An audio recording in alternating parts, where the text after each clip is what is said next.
le bois, belle matière première. Hey, j'en ai tellement de besoin pour faire du feu. Fait que dès qu'on a 2 minutes, on sélectionne quelques arbres qui vont nous aider à faire du feu pour des beaux michouis. Tellement pratique. Hey, imagine-toi dans le temps, aujourd'hui ça a l'air facile une scie mécanique, là, mais imagine-toi dans le temps, à mitaine. Hey, ça c'était quelque chose.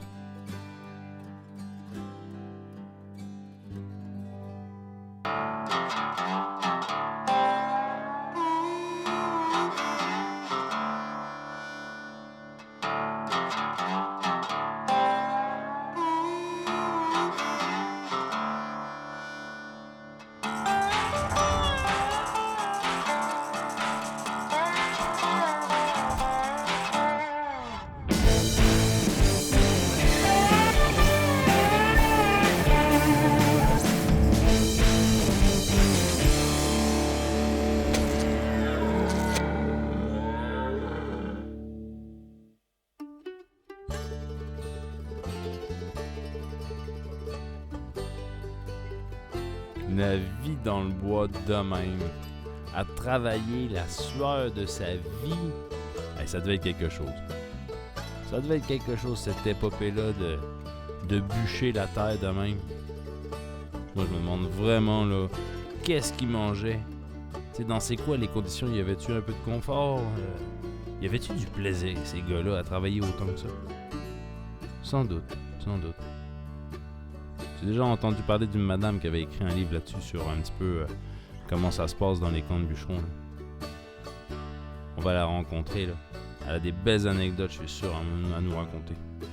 Tu sais, comment ça se passait, comment ça cuisinait, qu'est-ce qu'ils avaient comme outil pour cuisiner, les gars? C'était quoi le ratio, tu sais? C'était-tu beaucoup? Le stock, il n'y avait pas de frigo? Les commodités. Je suis très curieux.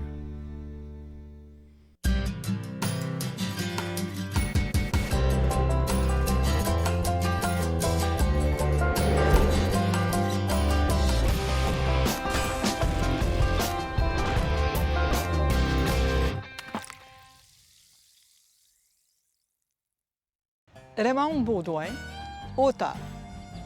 Ce qui m'a amené à écrire sur les camps de bûcherons, c'est probablement que j'ai mauvais caractère. Je trouvais que dans les années 80, on véhiculait une image tellement grossière des bûcherons. Puis j'ai été élevée dans ce milieu-là. Je connais plein de monsieur à Saint-Michel, Saint-Zénon, Saint-Émilie, Saint-Côme. C'est du monde correct. C'est pas de Yehovila Pronovo d'un fille de Caleb, là. C'était du bon monde. C'était tout le monde qui allait bûcher. Puis là, ce qu'on voyait, ça prenait un coup, c'était des joyeux lurons. Puis là, bien, je voulais prouver que c'était pas ça. Désespérée, j'avais rien trouvé à la Bibliothèque nationale, ou très peu, des écrits, comme je vous dis, qui ne me convenaient pas. Moi, je voulais sur la vie quotidienne, comment les bûcherons travaillaient, comment ils vivaient, qu'est-ce qu'ils mangeaient, comment ils étaient construits.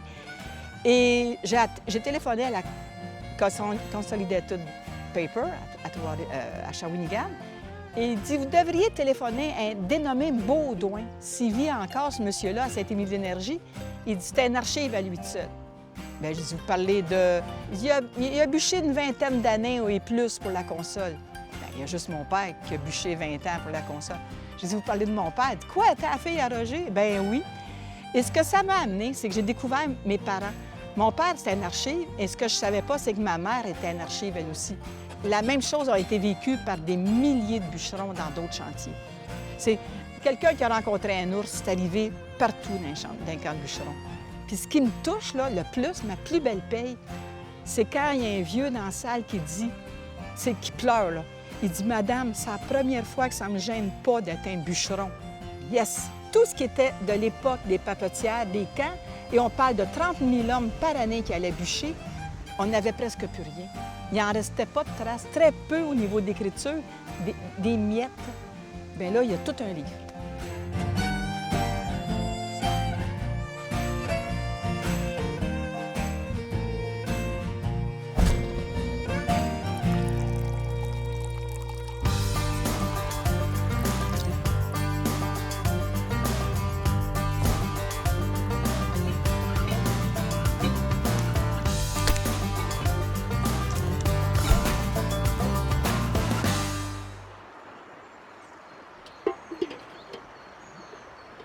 reproduction un petit peu de ce qui se passait dans les années 30, finalement. Pas d'eau courante, des rivières propres à l'époque, une brosse, un légume. Tu te faisais un petit, une espèce de... Tu guidais ton eau dans la rivière pour avoir, c'est pas une eau stagnante, là, une eau propre, fraîche, avec un peu de courant. On n'épluchait pas à l'époque, on l'avait. On disait, les mœurs disaient que la vitamine était dans la plure.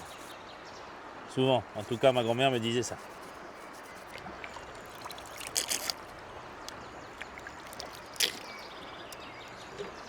Bah, elle est bonne, à goût de loup.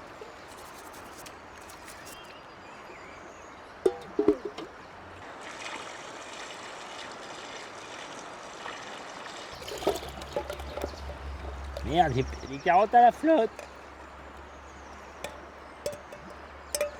Numéro 1. Allez, on remonte. Les vieux os.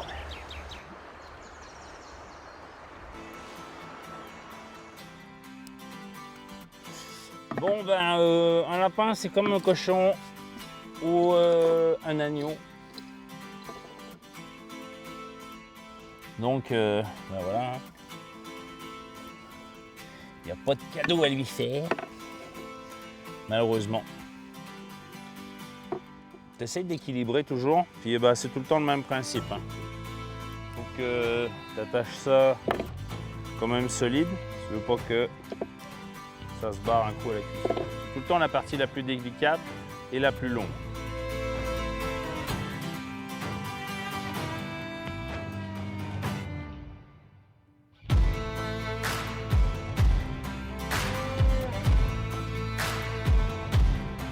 Alors, on s'est fait de l'espace. Et ben voilà, méchoui style.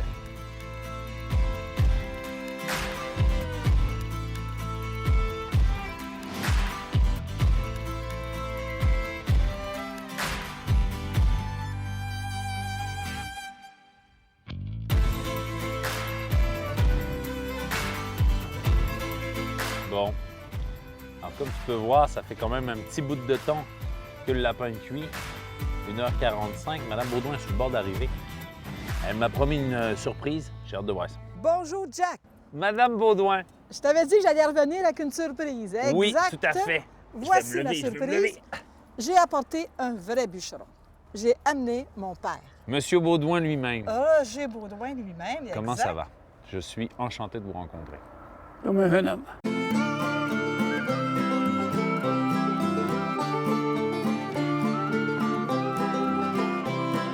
Je vais me donner un petit coup de main. Je voulais faire un petit dessert avec ça. Je sais que votre grand-mère, votre mère, peut-être, elle était à la pâtisserie, la boulangerie. Exact. J'avais le goût de faire une petite tarte aux bleuets. C'est la saison des bleuets. J'avais le goût de faire ça. C'est une excellente idée. Il y a certaines années où les bleuets étaient abondants et les bûcherons en cueillaient beaucoup. Ça, il y avait le droit. Ni poisson, ni gibier, mais les petits bleuets, fruits, ça allait. c'était correct. Et les cooks cuisinaient plusieurs desserts aux bleuets. Bon, un petit feu tranquille. Regardez ça. J'ai tout ce qu'il faut dans mes gamelles. Premier ingrédient qu'ils nous disent dans les tartes aux bleuets, apparemment, c'est des bleuets. Oui. Ça nous prend ça. Dernière année, j'ai été au chapeau de paille pour Jean Gicrête. OK. Jean Gicrête, son frère, avait jobé 3 ans dans le même camp. OK. La 4e année, c'était un Baudouin, Stanislas, qui jobait là, qui a fait encore 10 000 cordes de bois de pulpe. Il y avait 2 camps de 50 hommes. Puis le feu avait brûlé les 2 premières années. Ah ouais. Il y avait des bleuets là comme j'ai jamais vu dans ma vie. Ah ouais, après l'incendie, finalement. Ben, un an après. Un an après, c'est ça. Je suppose que vous avez des recettes de pâte à tarte. J'ai une pâte à tarte dans mon livre « La cuisine dans les camps, dans les chantiers », qui est tellement simple à faire et elle est immanquable. Immanquable. Ben, vous allez voir, ça va certainement ressembler à la mienne. Ça, c'est la recette de ma grand-mère. De la farine, du sel, un corps gras, de l'eau. Et voilà. Vous allez voir, ça va être super simple. Je vais vous demander un gros coup de main parce que des fois, il faut que j'aille au feu. Les proportions, moi, j'aime ça, cuisiner comme ça parce que je cuisine à l'œil. Vous savez ce que c'est, cuisiner à l'œil? Un peu de ça. souvent dans les vieux livres, parce que je suis un amateur de vieux livres de cuisine, les précisions, c'est très vaste. Très. En C'est effet. du à peu près. À peu près. Fait que là, je suis parti pour faire au moins 50 tartes. On va en faire un peu moins que ça aujourd'hui. De la farine.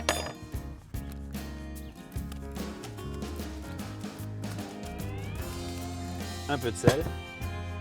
Je vais aller brasser mon lapin, Madame Baudouin. Est-ce que je peux vous demander d'aller cueillir de l'eau? Avec plaisir. Je reviens.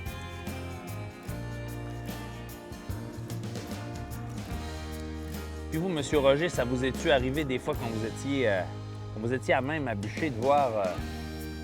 Est-ce que ça aurait été facile de chasser ou de pêcher? Oui. Oui. Mais on n'avait aucun droit de pêcher et de chasser. Rien du tout, hein? C'est ça que... On se devait sortir de notre travail Pour pouvoir faire ça. pour aller tuer un orignal, le temps de la chasse. Mais est-ce que ça devait vous démanger? Ça devait vous Pas en frustrer? Pas du tout. Ben non, c'est sûr que vos journées, ça commençait très tôt le matin. La journée, nous autres, on commençait le matin, le déjeuner était à 6 heures. OK. L'automne, on part tout de suite. Puis souvent, on pouvait marcher 25-30 minutes pour aller au bois. OK. Bon, Fait qu'on partait à la Brunante, puis on était rendu à Clarté. Puis le soir, mais on bûchait jusqu'aux fêtes. OK. Fait que rendu aux fêtes, les journées sont pas longues non plus.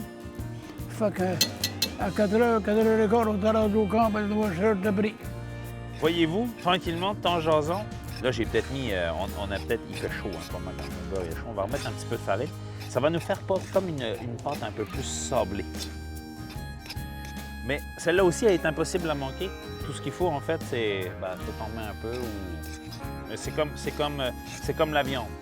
La viande, ça se décuit pas. Ça se cuit très bien, mais ça se décuit pas. Le tout là-dedans, quand on fait une pâte comme ça, c'est juste de ne pas y aller tout d'un coup.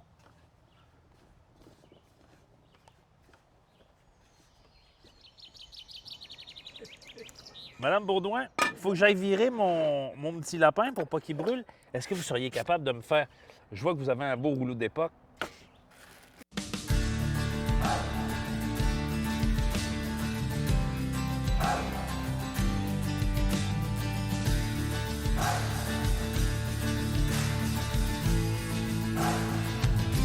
Là, vous avez affaire à peu près au plus maladroit dans la cuisine qui a jamais passé. Ah oui, vous, ça? J'étais seul avec 5 femmes, 5 sœurs. J'ai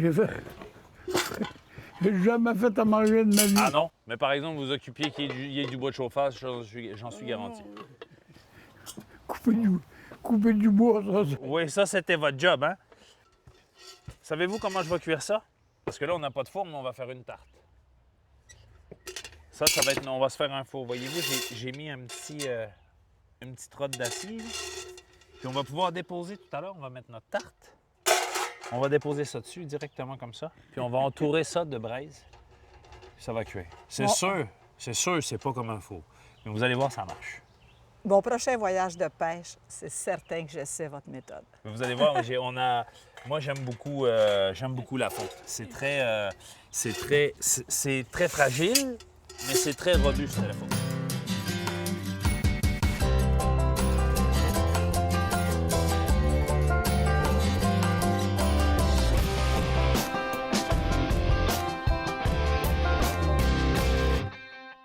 Ça devait être quelque chose à gérer dans les chantiers, pareil. Tu sais, le fait que des fois, il manque d'ingrédients. Tu sais, tu arrives à... Je le sais pas, mais vous allez certainement pouvoir me le dire. L'approvisionnement, c'était quand? C'était une fois au début du chantier, puis plus rien après? Tous les chantiers d'une compagnie étaient dans un même secteur, Ouais. avaient accès à ce qu'on appelle un dépôt. OK. Mais les gens disaient une cache. OK.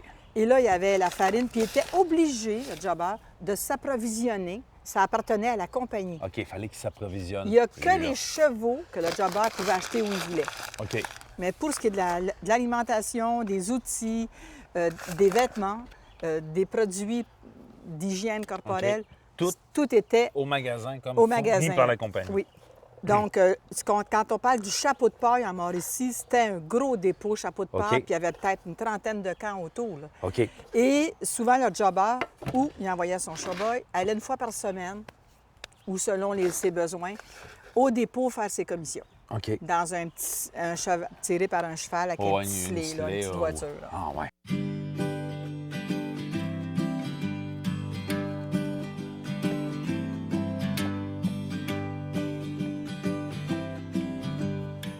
C'est le premier cadeau de mon grand-père, un couteau de même, un Opinel. Un Roger. Un Roger. Opinel, ça, c'est une autre compagnie. Bon, ça sera peut-être pas la plus belle tarte au bleuet qui va gagner Elle des est concours au lac très Saint-Jean, belle. mais pour des amateurs, on n'est pas si mal que ça. J'aimerais ça faire quelque chose à la fin Ah oui?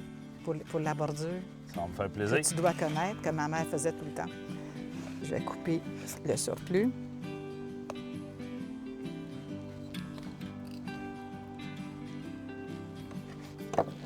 Bien sûr, on va aller plus vite. Oh. C'est certain que tu connais le truc. C'est pour sceller les deux épaisseurs.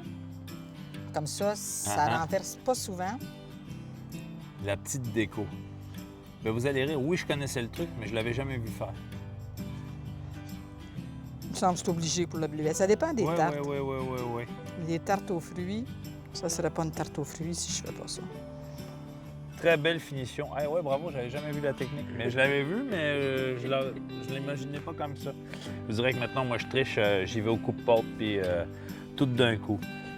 Eh bien, on pourrait l'adorer, mais dans notre cas, ça ne nous servira pas à grand-chose parce que la cuisson va être spéciale. Fait que là, on souhaite que ça marche. Le temps de cuisson est approximativement de 1 heure. On met le chapeau et puis, on se souhaite bonne chance. En attendant, on va pouvoir discuter. Ça va tomber en même temps que le lapin. Ça va être parfait. Alors, un petit feu en dessous. Un petit feu au-dessus.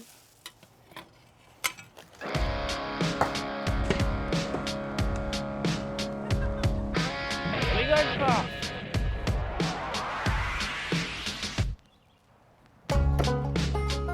Tabarouette! La magie de la technologie, vous allez voir, notre ami Phil va se connecter avec nous.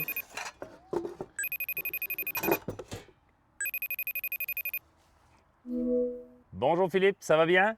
Ben oui, toi. J'étais avec la famille Baudouin au complet, Raymond et Roger. Comment ça va? Ça va super bien, Colin. Super, très très content de te voir. Dis-moi, Roger ici a travaillé sur les chantiers et puis on aurait vraiment aimé que tu fouilles dans ton répertoire pour nous sortir une petite chanson à thème des chantiers. C'est-tu possible pour toi? Oh oui, j'en ai une bonne de M. Noé Piquette de Saint-Jacques, justement. Excellent. Allez, vas-y, fais-nous jouer ça.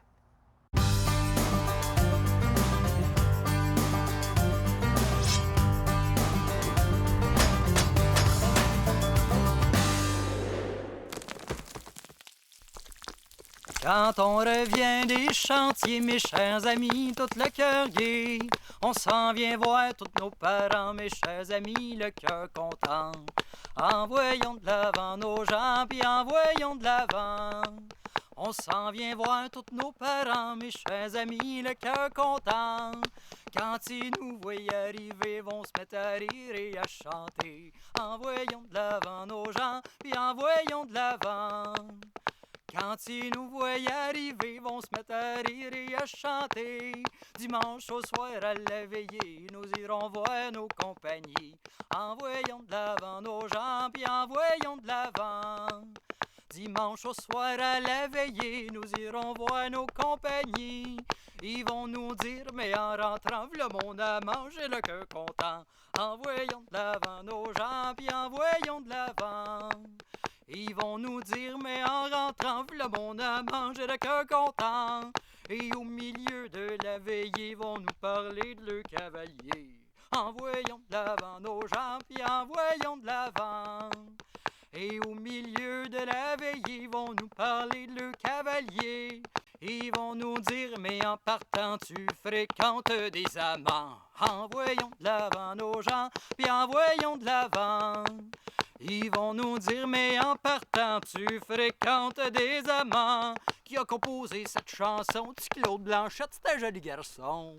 Envoyons de l'avant nos gens, puis envoyons de l'avant.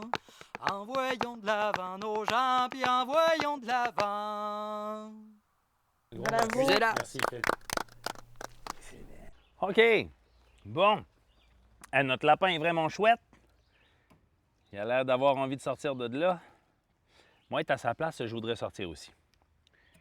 Bon, ça va être l'heure de checker la tarte. Ah. Ça a l'air pas pire, hein? Bon, ça a bien l'air parfait, ça. Regarde-moi ça, mon petit Luc. Tu vois comment c'est beau? C'est bien fait. Allez, hop. Bon, maintenant, le jeu, c'est de la sortir de là. Vous allez m'aider? Avec plaisir. On va essayer de pas la foutre son dessus-dessous. Parce qu'autrement, vous savez comment on appelle ça? Une tarte déconstruite. C'est très à la mode dans les restaurants.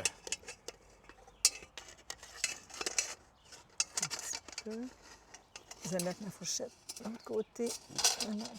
En tout cas, ça a l'air vraiment d'être une belle tarte. Je suis content de la réussite de ça. Bon, maintenant, notre lapinou. Notre lapinou, comme tu peux voir, ben, il a l'air vraiment d'être cuit. Avec les sortes de là. Bon. Une belle brochette, comme on dit chez moi.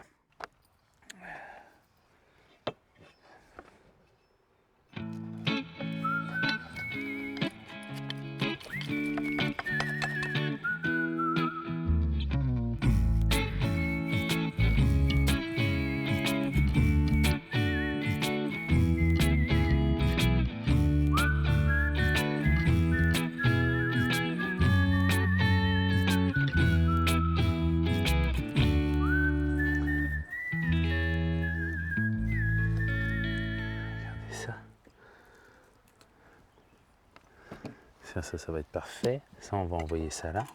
Frédéric, il voulait avoir une cuisse. Ouais, on va lui garder. Puis nous, on va pouvoir manger tout ça. Donc, l'autre cuisse. Mais là, je vous ai fait une petite sauce sur le side.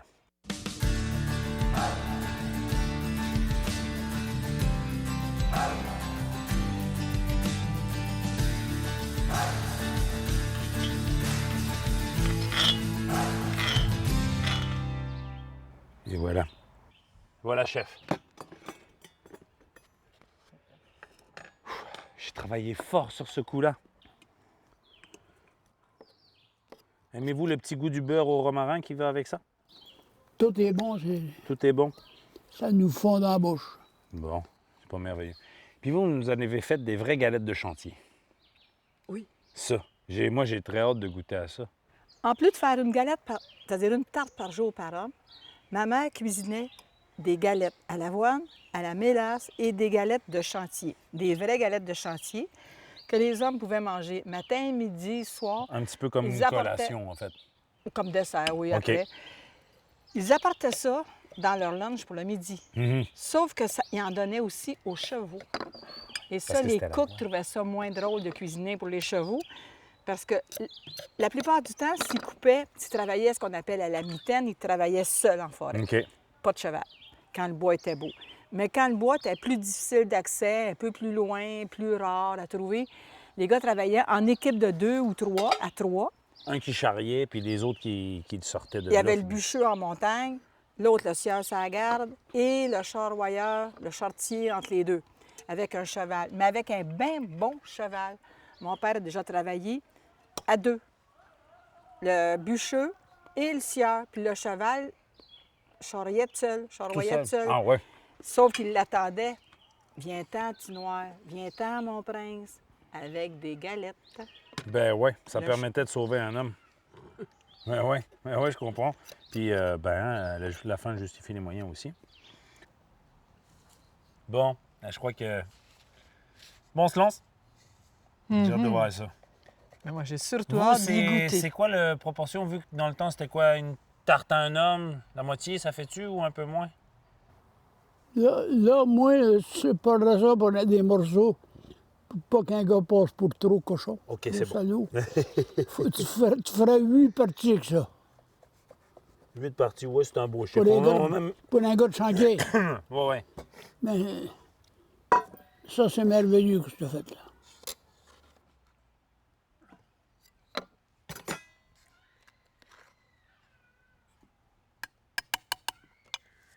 C'est correct, c'est correct. Bon, Merci. je croise les doigts. Regarde, on va se faire une dégustation commune. Ça, c'est ton bord, ça, c'est le mien. OK? Oh, oui.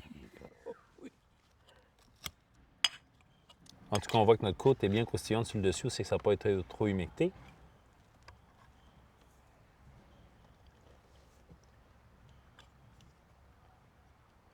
Ça a-tu du bon sens?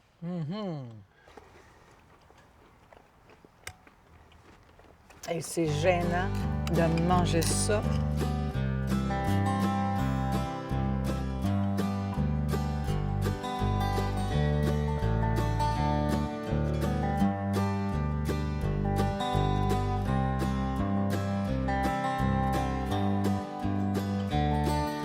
C'était juste les cooks qui avaient le droit de faire ça. Et les meilleurs en plus.